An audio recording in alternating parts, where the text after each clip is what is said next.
بہی باتوں سے مراد درندوں کو چھوڑ کر باقی چوپائے ہیں وہ سب حلال ہیں، خواہ پالتو ہوں یا وحشی، مثلا ہرن ہے، نیل گائے ہے، سوائے ان کے جن کا نام لے کر قرآن یا حدیث میں حرام کہا گیا، مثلا گدھا وغیرہ۔ سورۃ البقرہ آیت نمبر 173 آپ یہاں پر تفصیل کے لیے لکھ سکتے ہیں، آپ پیچھے پڑھ آئے ہیں انما حرم علیکم المیتۃ والدم ولحم الخنزیر وما اہل به لغیر اللہ فمن اضطر غیر باغ ولا عاد فلا اثم علیہ ان اللہ غفور الرحیم۔ ترجمہ پڑھنے کی اب مجھے ضرورت نہیں ہے، یہ حکم آپ نے پڑھ لیا ہوا ہے۔ الانعام سے مراد اونٹ، گائے، بھیڑ اور بکری ہے۔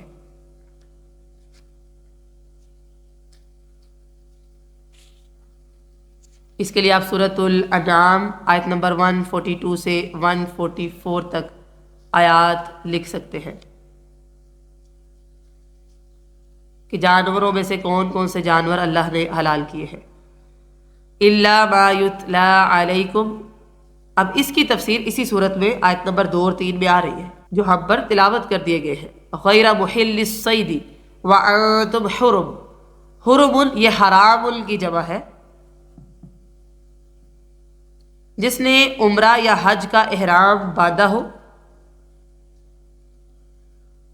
اسی طرح جو شخص مکہ کی حدود حرم میں ہو،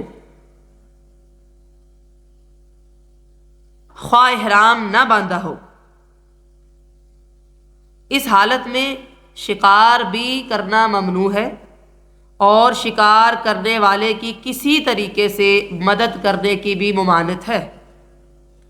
سورۃ المائدہ آیت نمبر 95 اور 96 آپ یہاں لکھ سکتے ہیں، جس میں اللہ تعالیٰ فرماتے ہیں کہ تمہارے لیے سمندر کا شکار اور اس کا کھانا حلال کیا گیا ہے، یہ تمہارے اور مسافروں کے فائدے کے لیے ہے، اور جب تک تم احرام کی حالت میں ہو تمہارے لیے خشکی کا جو شکار ہے وہ حرام ہے۔ اللہ سے ڈرتے رہو کیونکہ اسی کی طرف تم نے اکٹھے ہونا ہے۔ تو پتہ چل گیا غیر محل الصید وانتم حرم، اس کا معنی کیا ہے؟ رسول اللہ صلی اللہ علیہ وسلم نے مدینہ کو حرم قرار دیا، مدینہ کو بھی، مکہ کو بھی اور مدینہ کو بھی، اس کی حدود میں بھی شکار منع ہے، یہ بخاری کی روایت ہے۔ تو اس آیت کریمہ میں ایک تو یہ پڑھا کہ وعدے پورے کرنے، دوسرا چوپائے حلال ہے، کچھ چوپائے حرام ہیں جن کا ذکر آگے آ رہا ہے، یہ تیسرا ہو گیا۔ چوتھا محرم، جو بندہ احرام پہن لے اس کو کہتے ہیں، اور حرم کے اندر شکار حرام ہے۔ اور نمبر 5 پہ کیا ہے؟ غیر محرم کے لیے غیر حرم میں شکار حلال ہے۔ اِنَّ اللَّهَ يَحْكُمُ مَا يُرِيدُ، بے شک اللہ فیصلہ کرتا ہے جو چاہتا ہے۔ اگلی آیت میں اللہ تعالیٰ کیا فرما رہے ہیں؟ یا ایہا الذین آمنوا لا تحلوا شعائر اللہ ولا الشہر الحرام ولا الہدی ولا القلائد ولا آمین البیت الحرام یبتغون فضلا من ربهم ورضوانا وَإِذَا حَلَلْتُمْ فَاصْطَادُوا وَلَا يَجْرِمَنَّكُمْ شَنَآنُ قَوْمٍ أَن صَدُّوكُمْ عَنِ الْمَسْجِدِ الْحَرَامِ أَن تَعْتَدُوا وَتَعَاوَنُوا عَلَى الْبِرِّ وَالتَّقْوَى وَلَا تَعَاوَنُوا عَلَى الْإِثْمِ وَالْعُدْوَانِ وَاتَّقُوا اللَّهَ إِنَّ اللَّهَ شَدِيدُ الْعِقَابِ۔ اے لوگو جو ایمان لائے ہو، نہ اللہ کی نشانیوں کی بے حرمتی کرو اور نہ حرمت والے مہینے کی، اور نہ حرم کی قربانی کی، اور نہ پٹے والے جانوروں کی، اور نہ حرمت والے گھر کا قصد کرنے والوں کی جو اپنے رب کا فضل اور اس کی رضا تلاش کرتے ہیں۔ جب احرام کھول دو تو شکار کرو، اور کسی قوم کی دشمنی اس لیے کہ انہوں نے تمہیں مسجد حرام سے روکا، تمہیں اس بات کا مجرم نہ بنا دے کہ تم حد سے بڑھ جاؤ، اور نیکی اور تقوی پر ایک دوسرے کی مدد کرو، اور گناہ اور زیادتی پر ایک دوسرے کی مدد نہ کرو، اور اللہ سے ڈرو، بے شک اللہ تعالیٰ بہت سخت سزا دینے والا ہے۔ لا تحلوا شعائر اللہ، یہ جو شعائر ہے یہ شعیرتن کی جمع ہے جو فعیلتن بامعنی مفعلتن ہے، یعنی ہر وہ چیز جس پر نشان لگایا گیا ہو یا جو بطور علامت مقرر کی گئی ہو۔ مراد وہ چیزیں ہیں جن کا اللہ تعالیٰ کے ساتھ خاص تعلق ہو اور اس خاص تعلق کی بنا پر ان کی تعظیم کی جاتی ہو۔ بعض نے تو اسے عام رکھا ہے کہ اس سے مراد اللہ تعالیٰ کے تمام احکام ہیں، بعض نے حج اور عمرہ کے ساتھ تعلق رکھنے والی چیزیں مراد لی ہیں۔ لا تحلوا کا مطلب یہ ہے کہ ان کو ترک نہ کرو اور ان کی بے حرمتی نہ کرو،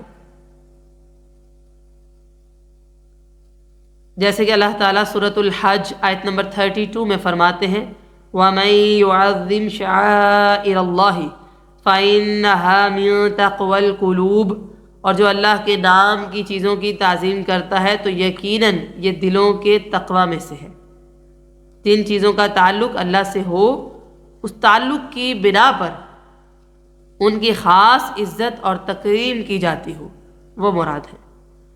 وَلَا الشَّهْرَ الْحَرَامِ، یعنی اس کی حرمت کی پاسداری کرو، اس کی عظمت کا اعتراف کرو، اس مہینے کے اندر جنگ میں پہل نہ کرو، حرام چیزوں کے ارتکاب سے اجتناب کرو۔ سورۃ البقرہ آیت نمبر 217 میں آپ پڑھ چکے ہیں یسألونک عن الشہر الحرام قتال فیہ قل قتال فیہ کبیر، وہ تجھ سے حرمت والے مہینے کے متعلق اس میں لڑنے کے بارے میں پوچھتے ہیں، کہہ دو اس میں لڑنا بہت بڑا گناہ ہے۔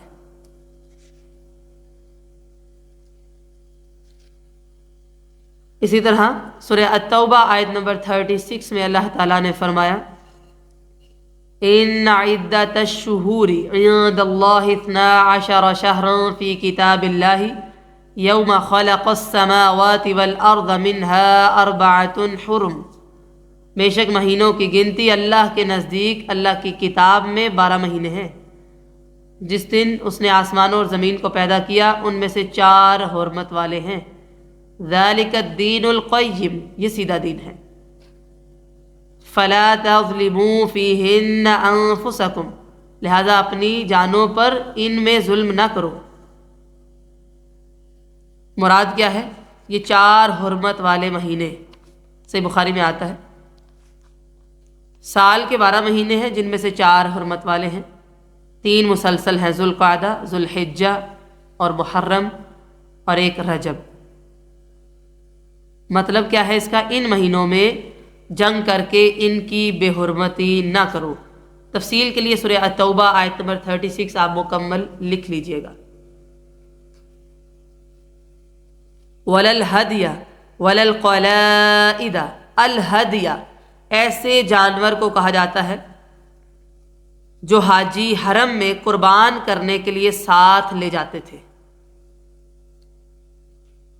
اونٹوں کی کوہان کے دائیں طرف تھوڑا سا زخم کر کے مل دیتے، یعنی خون کو، اسے اشعار کہتے تھے، اور گلے میں کوئی پٹا ڈال دیتے، پتہ چل جاتا تھا کہ یہ قربانی کا جانور ہے۔ القلائدہ، یہ قلادتن کی جمع ہے، جس سے مراد وہ پٹا یا وہ رسی ہے جو پرو کر قربانی کے گلے میں بطور علامت باندھ دی جاتی تھی۔ چھوٹے جانوروں کا اشعار نہیں کیا جاتا تھا، یعنی وہ زخم لگا کے مل دینا۔ القلائدہ کا معنی اگرچہ پٹے ہیں، پٹا، ٹھیک ہے، مگر مراد وہ جانور ہے جن کے گلے میں وہ پٹا ڈالا گیا ہو۔ حالانکہ یہ ساری چیزیں شعائر اللہ ہیں، پیچھے ذکر تو آ گیا لیکن اللہ تعالیٰ نے ان کا الگ سے ذکر کر دیا تاکہ سمجھ آ جائے اس سے مراد کون کون ہے۔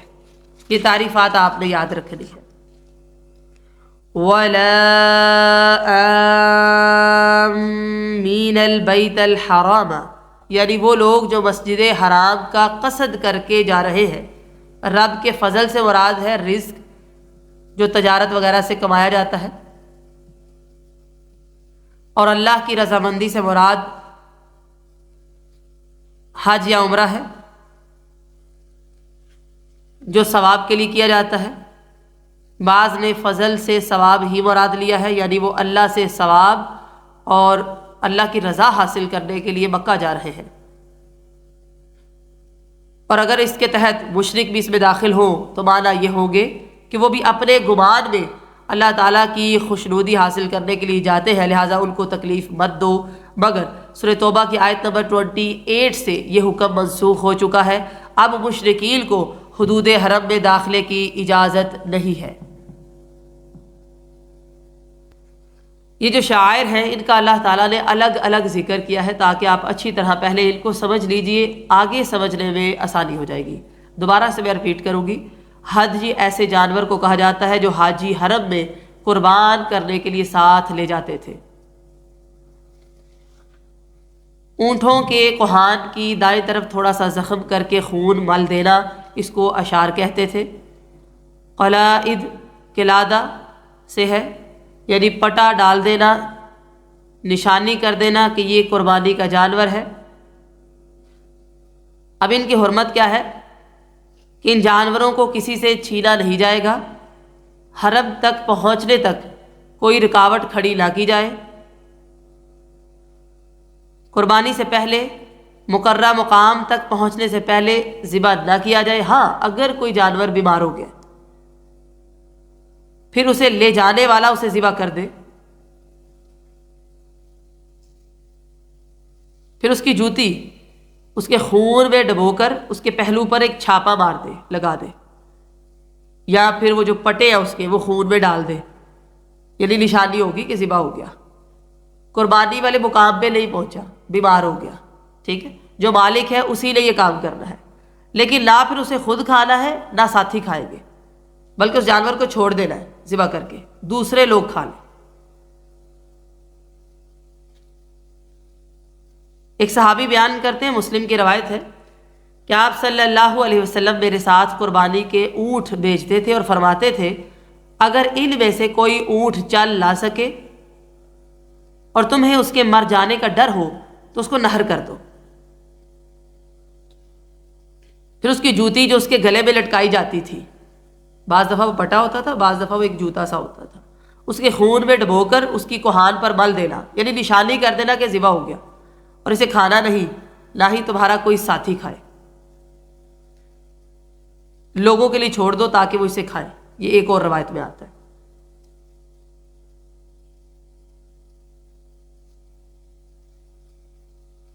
حضرت عائشہ صدیقہ بیان کرتی ہیں آپ صلی اللہ علیہ وسلم مدینہ سے قربانی کے جانور بیت اللہ بھیجا کرتے تھے، اور میں آپ کی قربانی کے جانوروں کے لیے پٹے بنایا کرتی تھی۔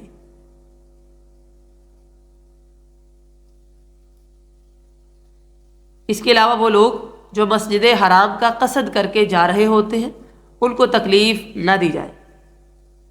وَإِذَا حَلَلْتُمْ فَاصْطَادُوا، احرام کھولنے کے بعد بندہ شکار کر سکتا ہے۔ جس نے احرام پہن لیا، شکار سامنے بھی آ گیا، وہ نہیں کر سکتا۔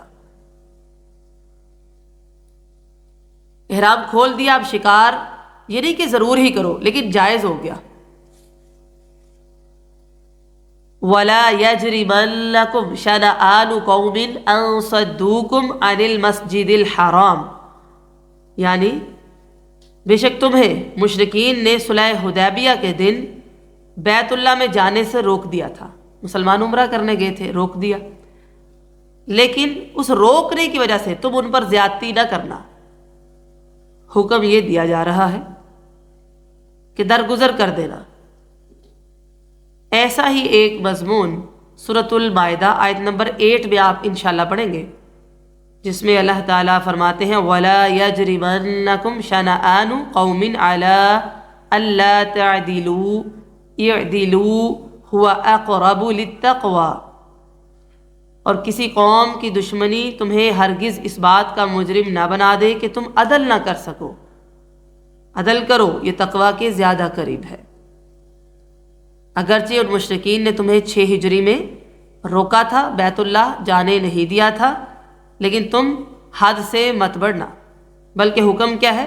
وَتَعَاوَنُوا عَلَى الْبِرِّ وَالتَّقْوَى، نیکی اور تقوی کے کام ان میں تعاون کرو۔ ہر قسم کا نیک کام کرنے کا نام البر رکھا گیا ہے، اور برائی کو چھوڑنے کا نام التقوی ہے۔ ایک دوسرے سے جو تعاون کرنا ہے اور نہ کرنا ہے، اس کا ایک اصول ہے جس سے ایک اچھا اسلامی معاشرہ بنتا ہے۔ نیکی اور تقوی کے کاموں میں تعاون کرو۔ وَلَا تَعَاوَنُوا عَلَى الْإِثْمِ وَالْعُدْوَانِ، گناہ اور زیادتی کے کاموں میں تعاون نہیں کرو۔ رسول اللہ صلی اللہ علیہ وسلم نے فرمایا، اپنے بھائی کی مدد کرو، خواہ وہ ظالم ہو یا مظلوم۔ ایک آدمی نے عرض کیا، اللہ کے رسول، جب وہ مظلوم ہو میں اس کی مدد کروں گا، لیکن اگر وہ ظالم ہے تو مدد کس طرح کروں؟ آپ نے فرمایا، اسے ظلم سے روکو۔ بخاری کی حدیث ہے۔ اسی طرح مسلم کی روایت ہے، حضرت نواس بن سمعان بیان کرتے ہیں کہ میں نے آپ صلی اللہ علیہ وسلم سے نیکی اور گناہ کے متعلق سوال کیا تو آپ نے فرمایا، نیکی اچھا اخلاق ہے، اور گناہ وہ ہے جو تیرے سینے میں کھٹکے۔ تو اس بات کو ناپسند جانے کہ لوگ اس پر اطلاع پائیں، لہذا نیکی کے کاموں میں تعاون کرنا چاہیے اور گناہ کے کاموں میں تعاون نہیں کرنا چاہیے۔ اور ہدایت کی جو بندہ دعوت دیتا ہے اس کو بھی اتنا ہی اجر و ثواب ملتا ہے۔ یہ اللہ تعالیٰ نے ہمارے لیے خوشخبریاں رکھی ہیں کہ ہم زیادہ سے زیادہ نیکیاں کریں۔ واتقوا اللہ، اور اللہ سے ڈرتے رہو۔ ان اللہ شدید العقاب، اللہ تعالیٰ بہت سخت سزا دینے والا ہے۔ حرمت علیکم المیتۃ والدم ولحم الخنزیر وما اہل لغیر اللہ بہ والمنخنقۃ والموقوذۃ والمتردیۃ والنطیحۃ وما اکل السبع الا ما ذکیتم وما ذبح علی النصب وان تستقسموا بالازلام ذلکم فسق۔ اليوم يئس الذين كفروا من دينكم فلا تخشوهم واخشون اليوم أكملت لكم دينكم وأتممت عليكم نعمتي ورضيت لكم الإسلام دينا فمن اضطر في مخمصة غير متجانف لإثم فإن الله غفور رحيم۔ تم پر مردار حرام کیا گیا ہے، اور خون بھی، اور خنزیر کا گوشت بھی، اور وہ جس پر غیر اللہ کا نام پکارا جائے، اور گلا گھٹنے والا جانور، اور جسے چوٹ لگی ہو اور گرنے والا، اور جسے سینگ لگا ہو، جسے درندے نے کھایا ہو، مگر جس کو تم ذبح کر لو۔ پیچھے آپ نے پڑھا کہ اللہ تعالیٰ نے فرمایا کہ آگے جو تلاوت میں آ رہا ہے وہ چیزیں حرام ہو گئی ہیں، اب یہ وہی ہے، ہائی لائٹ کر لینا ہے۔ اور جو آستانوں پر ذبح کیا گیا ہو، اور یہ کہ تم تیروں کے ساتھ قسمت معلوم کرو، یہ تو سراسر نافرمانی ہے۔ آج وہ لوگ جنہوں نے کفر کیا تمہارے دین سے مایوس ہو گئے، لہٰذا تم ان سے نہ ڈرو اور مجھ سے ڈرو۔ آج میں نے تمہارے لیے تمہارا دین کامل کر دیا اور تم پر اپنی نعمت پوری کر دی، تمہارے لیے اسلام کو دین کی حیثیت سے پسند کر لیا۔ پھر جو شخص بھی بھوک کی کسی صورت میں مجبور کر دیا جائے، اس حال میں کہ گناہ کی طرف مائل ہونے والا نہ ہو، تو اللہ تعالیٰ اس کے لیے غفور الرحیم ہے۔ سب سے پہلے حکم آ گیا حرمت علیکم المیتۃ والدم۔ اللہ تعالیٰ نے اپنے بندوں کو یہ اطلاع کر دی کہ ان کے لیے مردار حرام ہے۔ اس سے مراد ہر وہ جانور ہے جو ذبح اور شکار کیے بغیر کسی اور وجہ سے مر جائے۔ مردار کو اس لیے حرام قرار دیا گیا ہے کہ یہ خون نہ بہنے کی وجہ سے بے حد نقصان دہ ہوتا ہے۔ مردار میں سے مچھلی اور ٹڈی حلال ہیں۔ مسند احمد کی روایت ہے، آپ صلی اللہ علیہ وسلم نے فرمایا، ہمارے لیے 2 مردار اور 2 خون حلال کیے گئے ہیں، مردار مچھلی اور ٹڈی، اور خون جگر اور تلی۔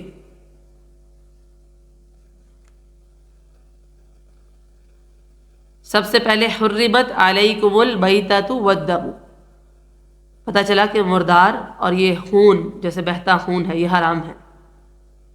اس کے بعد ولحم الخنزیر، خنزیر کا گوشت، سور، خواہ پالتو ہو یا جنگلی، جس طرح اس کا گوشت حرام ہے اس کے جسم کے باقی تمام اعضاء اور چربی بھی حرام ہے۔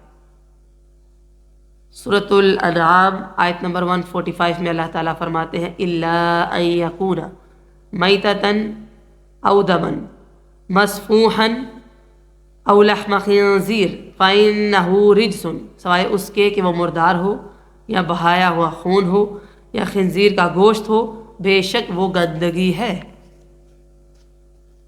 آپ صلی اللہ علیہ وسلم نے فرمایا جو شخص چوسر کھیلے اس نے گویا اپنا ہاتھ سور کے گوشت اور خون سے رنگ لیا، مسلم کی روایت ہے۔ یہ شطرنج کی طرح ایک گیم ہوتی ہے۔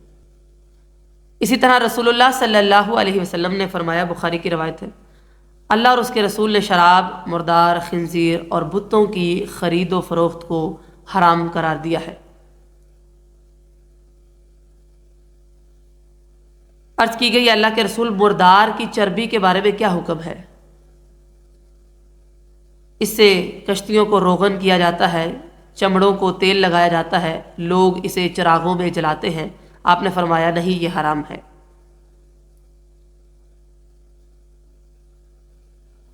اسی ضمن میں بتاتی چلوں، خشکی کے جانوروں میں سے ہر کچلی والا درندہ اور پنجے سے شکار کرنے والا پرندہ بھی آتا ہے۔ جیسے بخاری میں آتا ہے کہ آپ صلی اللہ علیہ وسلم نے ہر کچلی والے درندے کو کھانے سے منع فرما دیا ہے۔ حضرت عبداللہ ابن عباس بیان کرتے ہیں کہ آپ صلی اللہ علیہ وسلم نے ہر کچلی والے درندے اور ہر پنجے میں پکڑ کر کھانے والے پرندے کے کھانے سے منع فرمایا ہے، مسلم کی روایت ہے۔ وَمَا أُهِلَّ لِغَيْرِ اللَّهِ بِهِ، اور وہ جس پر غیر اللہ کا نام پکارا جائے، یا آپ پیچھے پڑ چکے ہیں۔ اس کے بعد وَالْمُنْخَنِقَةُ، اور گلا گھٹنے والا جانور، خواہ خود بخود رسی وغیرہ سے گھٹ کر مر جائے یا کوئی اس کو مارے گلا گھونٹ کر، وہ حرام ہے۔ وَالْمَوْقُوذَةُ، اور جسے چوٹ لگی ہو، جیسے کوئی لاٹھی ماری، پتھر مارا، وہ مر گیا، ٹھیک ہے۔ الْمُنْخَنِقَةُ سے مراد وہ جانور ہے جو گلا گھٹ کر مر جائے، خواہ قصد اور ارادے سے یا اتفاق سے۔ والموقوذۃ سے مراد وہ جانور ہے جسے کسی بھاری یا غیر دھار والی چیز سے مارا جائے جس سے وہ مر جائے۔ زمانہ جاہلیت کے لوگ جانوروں کو لاٹھیوں سے مارتے تھے، جب وہ مر جاتے پھر انہیں کھا لیتے، لہذا اس سے منع کیا گیا۔ اس کے بعد والمتردیۃ، اور گرنے والا جانور، گر کے مر گیا۔ والنطیحۃ، جسے سینگ لگا ہو، سینگ مارا کسی دوسرے جانور نے اور وہ مر گیا۔ اس کے بعد وما اکل السبع الا ما ذکیتم، اور جسے درندے نے کھایا ہو، یعنی درندے نے حملہ کیا، اسے کھا لیا، اب وہ حلال نہیں ہے۔ الا ما ذکیتم، مگر جو تم ذبح کر لو۔ یہ پیچھے 5 چیزوں کا ذکر آیا ہے۔ الا ما ذکیتم کا تعلق پچھلی ساری بات کے ساتھ ہے۔ اگر ان میں سے کوئی بھی جانور مرنے کے قریب تھا، اس کو ذبح کر لیا بسم اللہ واللہ اکبر کہہ کر، تو وہ ذبح ہو جائے گا، حلال ہو جائے گا۔ کسی تیز دھار آلے سے اس کا گلا اس طرح کاٹا جائے کہ رگیں کٹ جائیں۔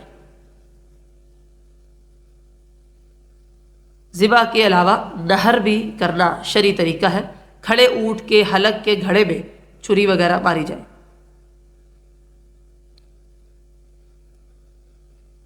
یہ ہے ذبیحہ کا طریقہ۔ رسول اللہ صلی اللہ علیہ وسلم نے فرمایا، بخاری کی روایت ہے، جو چیز بھی خون بہا دے اس پر اللہ کا نام لیا جائے تو اسے کھا لو، لیکن اسے دانت اور ناخن سے ذبح نہ کرو، یعنی ایسے نہیں مارنا دانتوں سے یا ناخن سے، نہیں۔ اس کے بعد وما ذبح علی النصب، اور جو آستانوں پر ذبح کیا گیا ہو وہ بھی حرام ہے۔ مشرکین اپنے جھوٹے معبودوں کے لیے جو جگہ مقرر کرتے انہیں نسب کہا جاتا تھا، کیونکہ وہاں کوئی نشان نسب ہوتا تھا، مثلا بت ہے، درخت ہے، قبر یا دریا وغیرہ۔ پھر قرب حاصل کرنے کے لیے جانور ذبح کرتے، تو ایسی جگہوں کو تھان یا پھر آستانہ وغیرہ کہا جاتا ہے۔ ایسے جانور بھی حرام ہیں، خواہ ان پر بسم اللہ واللہ اکبر پڑھ کر ذبح کیا جائے، لیکن اگر وہ آستانے پر ذبح کیے جائیں گے تو وہ حرام ہے، چاہے وہ حلال جانور ہے۔ ایک صحابی بیان کرتے ہیں، آپ صلی اللہ علیہ وسلم کے زمانے میں ایک شخص نے نظر مانی کہ وہ بوانہ مقام پر اونٹ نہر کرے گا۔ وہ آپ کے پاس آیا اور کہا کہ میں نے بوانہ مقام پر ایک اونٹ نہر کرنے کی نظر مانی تھی، تو آپ نے فرمایا کیا وہاں ایام جاہلیت کے آستانوں میں سے کوئی آستانہ تو نہیں؟ اس نے کہا نہیں۔ آپ نے مزید پوچھا کیا وہاں مشرکین کی عیدوں میں سے کوئی عید تو نہیں؟ اس نے کہا نہیں۔ تو آپ نے فرمایا اپنی نظر کو پورا کرو۔ ابو داود کی روایت ہے۔ لہٰذا کوئی بھی ایسی جگہ جہاں کچھ نصب کیا گیا ہو وہاں جا کر ذبح کرنا، جانور حلال ہے، بسم اللہ اللہ اکبر بھی پڑھا ہے، لیکن وہ حلال نہیں ہے۔ وَأَن تَسْتَقْسِمُوا بِالْأَزْلَامِ، اور یہ کہ تم تیروں کے ساتھ قسمت معلوم کرو۔ ازلام یہ ظلم ان کی جمع ہے، یہ وہ تیر تھے جو قسمت معلوم کرنے کے لیے حبل بت کے پاس رکھے ہوئے تھے۔ خانہ کعبہ میں حضرت ابراہیم اور حضرت اسماعیل کی تصویروں کے ہاتھوں میں بھی انہوں نے تھمائے ہوئے تھے، بلکہ لوگ اپنے ساتھ اپنے تھیلوں میں قسمت کو آزمانے کے لیے بھی یہ ساتھ ہی رکھا کرتے تھے۔ وہ آپ نے ایک واقعہ سنا ہوگا، حضرت سراقہ بن مالک بیان کرتے ہیں کہ جب آپ صلی اللہ علیہ وسلم ہجرت کے لیے مکہ سے روانہ ہوئے تو کفار قریش کے چند قاصد ان کے پاس آئے اور انہوں نے پیشکش کی کہ آپ صلی اللہ علیہ وسلم اور حضرت ابو بکر کو اگر کوئی شخص قتل کرے یا قید کر کے لائے تو ایک کے بدلے میں 100 اونٹ اسے ملیں گے۔ وہ کہتے ہیں میں اپنے گھوڑے کے پاس آیا، اس پر سوار ہوا اور میں ان کے قریب پہنچ گیا۔ جب بالکل قریب ہو گیا، مجھے لگا کہ میں قریب ہوں، تو میں نے اپنا ہاتھ اپنے ترکش میں ڈالا، تیر نکال کر فال نکالی کہ میں ان کو نقصان دے سکتا ہوں یا نہیں۔ فال میں وہ چیز نکلی جو مجھے پسند نہیں تھی، تاہم میں اپنے گھوڑے پر سوار ہو گیا اور میں نے فال کی کوئی پرواہ نہ کی۔ گھوڑا بالکل آپ صلی اللہ علیہ وسلم کے قریب پہنچ گیا کہ مجھے آپ کی قرات کی آواز سنائی دینے لگی۔ رسول اللہ صلی اللہ علیہ وسلم میری طرف کوئی توجہ نہیں کر رہے تھے، لیکن جناب صدیق اکبر بار بار مڑ کر دیکھتے رہے۔ اتنے میں میرے گھوڑے کی ٹانگیں گھٹنوں تک زمین میں دھنس گئی، میں گر پڑا۔ میں نے گھوڑے کو ڈانٹا، بڑی ہی مشکل سے اس کو باہر نکالا۔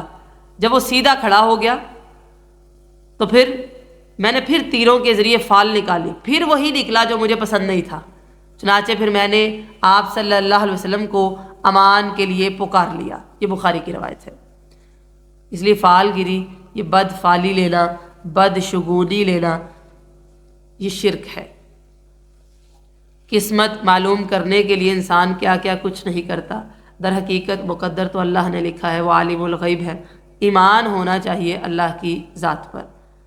الیوم یئس الذین کفروا من دینکم، یعنی اب تمہاری طاقت اس قدر مستحکم ہو گئی ہے کہ تمہارے دشمنوں کی کمر ٹوٹ گئی ہے، اور وہ اس چیز سے مایوس ہو گئے ہیں کہ تمہارے دین یعنی اسلام کو نیچا دکھا سکے۔ کیوں؟ اس کی وجہ یہ ہے الیوم اکملت لکم دینکم واتممت علیکم نعمتی ورضیت لکم الاسلام دینا۔ اللہ تعالیٰ نے امت اسلامیہ پر اپنی عظیم نعمت اور عظیم احسان کا ذکر کیا ہے کہ اللہ تعالیٰ نے انہیں ایک مکمل دین عطا کیا ہے، اب کسی اور دین کی ضرورت نہیں ہے، نہ کسی دوسرے نبی کی۔ سورہ آل عمران آیت نمبر 19 میں آپ پڑھ چکے ہیں، ان الدین عند اللہ الاسلام، اللہ کے نزدیک دین اسلام ہی ہے۔ سورہ آل عمران آیت نمبر 85 میں آپ پڑھ چکے ہیں، وَمَن يَبْتَغِ غَيْرَ الْإِسْلَامِ دِينًا فَلَن يُقْبَلَ مِنْهُ وَهُوَ فِي الْآخِرَةِ مِنَ الْخَاسِرِينَ، اور جو اسلام کے علاوہ کوئی اور دین تلاش کرے تو وہ اس سے ہرگز قبول نہ کیا جائے گا اور وہ آخرت میں خسارہ اٹھانے والوں میں سے ہوگا۔ لہذا دین تو مکمل ہو چکا۔ دین کو مکمل کر دینے سے مراد کیا ہے؟ اس کے تمام ارکان، اس کے فرائض، اس کی سنتیں، اس کی حدود، احکام بیان ہو چکے۔ کفر اور شرک کا خاتمہ کر کے اس نعمت کو مکمل کر دیا گیا۔ جو حرام ہونا تھا ہو گیا، جو حلال ہونا تھا ہو گیا۔ اب کوئی تبدیلی کرے، اضافہ کرے یا نئی چیز نکالے، وہ دین نہیں بلکہ بدعت ہے۔ آپ صلی اللہ علیہ وسلم نے فرمایا، من احدث فی امرنا ھذا ما لیس منہ فہو رد، جو ہمارے اس دین میں کوئی نئی چیز شروع کرے گا جو اس دین کے اندر نہیں تھی، وہ مردود ہے۔ یہ بخاری کی روایت ہے۔ کوئی بھی کام کرنا ہے، دلیل ہونی چاہیے پاس کہ قرآن و سنت میں یہ ثابت ہے۔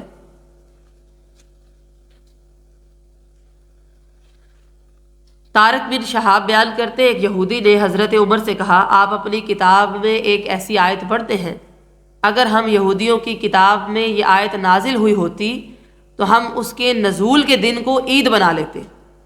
تو آپ نے فرمایا کون سی؟ اس نے یہ آیت پڑھی، سورۃ المائدہ آیت نمبر 3، الیوم اکملت لکم دینکم واتممت علیکم نعمتی ورضیت لکم الاسلام دینا۔ یہ سن کر حضرت عمر نے فرمایا، ہم اس دن اور جگہ کو جانتے ہیں جب یہ آیت آپ صلی اللہ علیہ وسلم پر نازل ہوئی تھی۔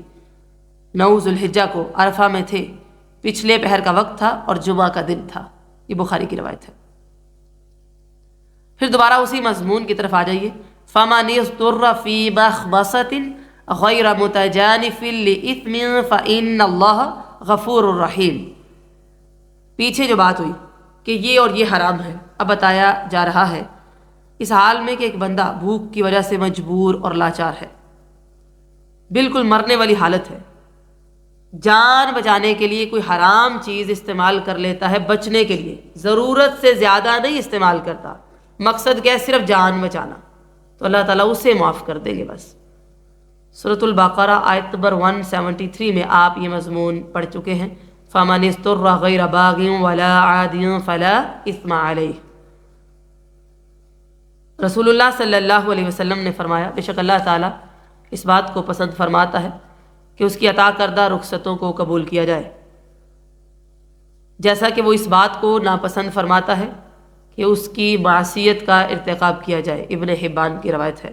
معلوم ہوا یہ حرام کھانے کا تعلق بھوک اور حقیقی مجبوری کے ساتھ ہے، یہ نہیں کہ دل کر رہا ہے، یعنی مر نہ جائے انسان، خودکشی نہ کر لے، اپنی جان نہ کھو دے، اس کے لیے بچنے کے لیے۔ جیسے یہ مہاجرین ہجرت کرتے ہیں جنگلات میں، تو جب ان کو کچھ نہیں ملتا تو علماء پھر فتاویٰ دے دیتے ہیں کہ کوئی بھی حرام جانور بھی ہوگا نا تو وہ ذبح کر کے پکا کے اس کو کھا لے زندہ رہنے کے لیے، تو یہ ان کے لیے جائز ہے اس وقت۔ لیکن زندگی کا معیار بلند کرنے کے لیے لوگ کہتے ہیں اضطراری حالت ہے اور سود کھانا شروع کر دیں، اب یہ مراد نہیں ہے، ٹھیک ہے؟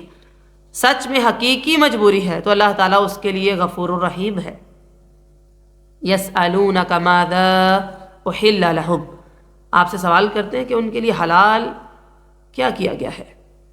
قُلْ أُحِلَّ لَكُمُ الطَّيِّبَاتُ وَمَا عَلَّمْتُم مِّنَ الْجَوَارِحِ مُكَلِّبِينَ تُعَلِّمُونَهُنَّ مِمَّا عَلَّمَكُمُ اللَّهُ فَكُلُوا مِمَّا أَمْسَكْنَ عَلَيْكُمْ وَاذْكُرُوا اسْمَ اللَّهِ عَلَيْهِ وَاتَّقُوا اللَّهَ إِنَّ اللَّهَ سَرِيعُ الْحِسَابِ۔ وہ آپ سے سوال کرتے ہیں کہ کیا کیا حلال کیا گیا ہے، کہہ دیجئے تمہارے لیے پاکیزہ چیزیں حلال ہیں، اور شکاری جانوروں میں سے جن کو تم نے سکھایا ہوا ہے شکار کرنا۔ اب یہ ایک اور صورت آ گئی آپ کے سامنے، جنہیں تم شکاری بنانے والے ہو، انہیں اس میں سے سکھاتے ہو جو اللہ نے تمہیں سکھایا ہے، تو اس میں سے کھاؤ جو تمہاری خاطر وہ روک رکھے اور اس پر اللہ کا نام ذکر کرو اور اللہ سے ڈرو، بے شک اللہ تعالیٰ جلد حساب لینے والا ہے۔ چوپایوں کا حکم تو ہم نے سمجھ لیا۔ پھر لوگوں نے اور چیزوں کے متعلق پوچھا کہ اللہ تعالیٰ نے دین کا ایک عظیم الشان اصول بیان فرمایا، وہ کیا؟ کھانے پینے کی تمام طیبات، صاف ستھری چیزیں حلال ہیں، جو آپ صلی اللہ علیہ وسلم نے حرام قرار دی ہیں وہ حرام ہیں، جو صاف ستھری نہیں ہے جیسے کچلی والے درندے ہیں، پنجے سے شکار کرنے والے پرندے ہیں، یا پھر جن کا نام لیا گیا یہ حرام ہے، باقی سب حلال ہے۔ اس قاعدے سے حرام اشیاء کا دائرہ تنگ ہو گیا اور حلال کا وسیع ہو گیا۔ اور وما علمتم من الجوارح مکلبین، اس سے مراد کیا ہے؟ شکاری جانور سے ہر وہ درندہ اور پرندہ مراد ہے، ہر وہ درندہ اور پرندہ مراد ہے جسے شکار کے لیے رکھا اور اس کو سکھایا جاتا ہے، مثلا کتا، چیتا، باز۔ اچھا، سکھائے ہوئے ہونے کی علامت یہ ہے کہ جب وہ شکار پر چھوڑا جائے اللہ کا نام لے کر اسے چھوڑنا ہے، بسم اللہ پڑھ کے، تو وہ شکار کو اپنے مالک کے لیے پکڑ کے رکھے گا، ختم نہیں کر دے گا، یہ اس کو سکھایا گیا ہے۔ اگر وہ خود شکار پکڑ کر کھانے لگ گیا تو وہ شکار کھانا درست نہیں۔ عدی بن حاتم نے آپ صلی اللہ علیہ وسلم سے یہ مسئلہ پوچھا تو آپ نے فرمایا، جب تم اپنے سدھائے ہوئے کتے کو چھوڑو اور اللہ کا نام لو تو جو شکار وہ تمہارے لیے پکڑے اسے کھا لو۔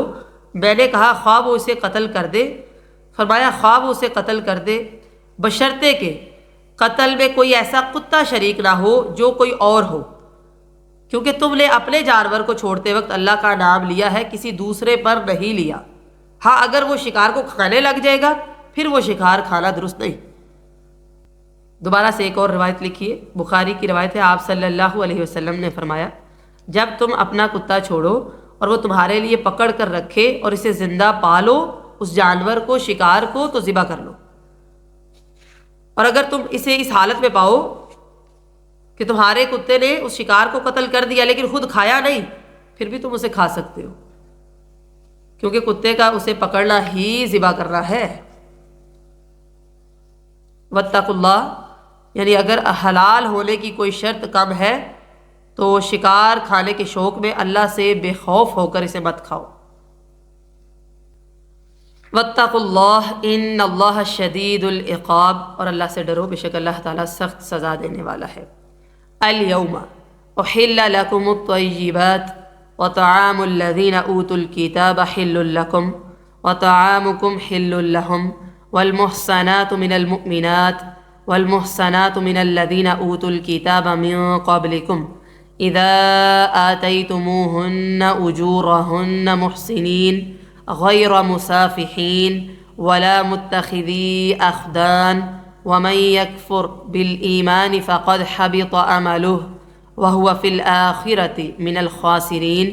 آج تمہارے لیے پاکیزہ چیزیں حلال کر دی گئی ہیں اور ان لوگوں کا کھانا تمہارے لیے حلال ہے جو اہل کتاب ہے، تمہارا کھانا ان کے لیے حلال ہے، اور مومن عورتوں میں سے پاک دامن عورتیں اور ان لوگوں کی بھی پاک دامن عورتیں جنہیں تم سے پہلے کتاب دی گئی، جب تم انہیں ان کے مہر دے دو، اس حال میں کہ تم انہیں نکاح میں لانا چاہتے ہو، بدکاری کرنے والے نہیں، نہ چھپی دوستی بنانے والے، تو پھر وہ حلال ہے۔ جو ایمان سے انکار کرے یقیناً اس کا عمل ضائع ہو گیا اور وہ آخرت میں خسارہ اٹھانے والوں میں سے ہوگا۔ اہل کتاب یہود و نصارہ کا جو کھانا ہے جس میں ذبیحہ بھی شامل ہے مسلمانوں کے لیے حلال ہے، بشرطے کہ انہوں نے غیر اللہ کے نام پر ذبح نہ کیا ہو، یا پھر کسی چھڑی سے یا مشین سے سر کاٹ کے لگ کے، یا ہو سخت گرم پانی میں وہ لوگ جانوروں کو ڈال دیتے ہیں اور مارتے ہیں اور بعد میں کھاتے ہیں، یعنی ذبح کرنے کے ان کے یہ طریقے ہیں۔ بجلی کے کرنٹ سے جانوروں کو مارتے ہیں، ذبح نہیں کرتے صحیح معنوں میں، ٹھیک ہے، پھر ہمارے لیے حلال نہیں ہے، کیونکہ اس طریقے سے جانور کے جسم سے جو بہتا خون ہے وہ اندر ہی رہ جاتا ہے، باہر نہیں نکلتا، جو کہ حرام ہے۔ اگر صحیح طرح ذبح کیا ہو پھر ٹھیک ہے۔ اہل کتاب کا ذبیحہ، حلال ذبیحہ کھانے سے متعلق حدیث ہے کہ خیبر کی فتح کے بعد آپ صلی اللہ علیہ وسلم کو ایک یہودی عورت کی طرف سے بکری کے گوشت کا ہدیہ پیش کیا گیا جس میں زہر ملا تھا، آپ نے اس میں سے کچھ کھایا، بخاری کی روایت ہے۔ اسی طرح بعض صحابہ کرام نے وہ چربی بھی کھائی جو خیبر میں یہودیوں سے حاصل ہوئی تھی، یہ مسلم کی روایت ہے۔ مگر جو چیزیں ہماری شریعت میں حرام ہیں جیسے مردار ہو گیا، خون، خنزیر کا گوشت، یہ ان کے دسترخوان پر بھی کھانا حرام ہوگا، بلکہ ایسے دسترخوان پر بیٹھنا جائز نہیں اور نہ ایسے برتن استعمال کرنا جائز ہے۔ ہاں اگر برتن کوئی اور نہیں مل رہا پھر ان کو خوب دھو کر صاف کر کے استعمال کیا جا سکتا ہے۔ والمحصنات من الذین اوتوا الکتاب، یعنی ان سے نکاح کرنا درست ہے چاہے وہ اپنے دین پر قائم رہے، لیکن اس شرط کے ساتھ وہ پاک دامن ہے، آوارہ نہیں ہے۔ یہ بڑی اہم چیز ہے، ہمارے ہاں اس چیز کا کوئی خیال نہیں رکھا جاتا۔ مہر ادا کیا جائے، مقصد کیا ہے؟ شادی کرنا، بدکاری نہیں۔ بعض لوگ شادی کرتے ہیں، شرط یہی ہوتی ہے کہ نہ تو صحیح معنوں میں اس کو حق مہر دینا ہے، نہ بیوی بنانا ہے، نہ اولاد ہونی ہے، بس پیپر ہو گئے تو بات ختم ہو گئی، پیپر بن جائے، پیپر میرج کہتے ہیں اس کو۔ تو پاک دامن ہو، آوارہ قسم کی نہ ہو جو انسان کے ایمان کو بھی تباہ کر دے، تاکہ کفر اور زنا کی دو آفات ان میں جمع نہ ہوں، اس سے بچنا چاہیے۔ اور مقصد کیا ہو؟ نکاح کرنا ہے، بدکاری سے بچنا ہے، چھپی دوستی نہیں بنانی۔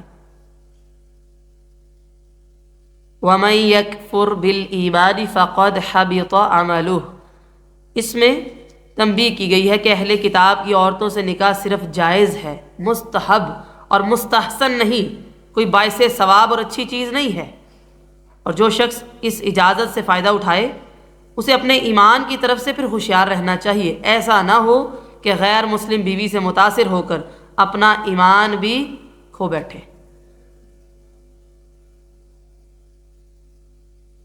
حضرت ابو ہریرہ بیان کرتے ہیں کہ آپ صلی اللہ علیہ وسلم نے فرمایا، اس ذات کی قسم جس کے ہاتھ میں محمد صلی اللہ علیہ وسلم کی جان ہے، اس زمانے کا یعنی اب سے قیامت تک کوئی یہودی ہو یا عیسائی یا کوئی اور دین والا میرے متعلق سنے اور میری لائی ہوئی شریعت پر ایمان لائے بغیر مر جائے تو وہ دوزخی ہے، مسلم کی روایت ہے۔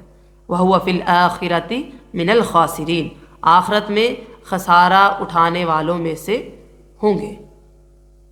اللہ تعالیٰ کہنے اور سننے سے زیادہ عمل کی توفیق عطا فرمائے۔ سبحانک اللہم و بحمدک، نشہد ان لا الہ الا انت، نستغفرک و نتوب الیک۔ والسلام علیکم ورحمۃ اللہ وبرکاتہ۔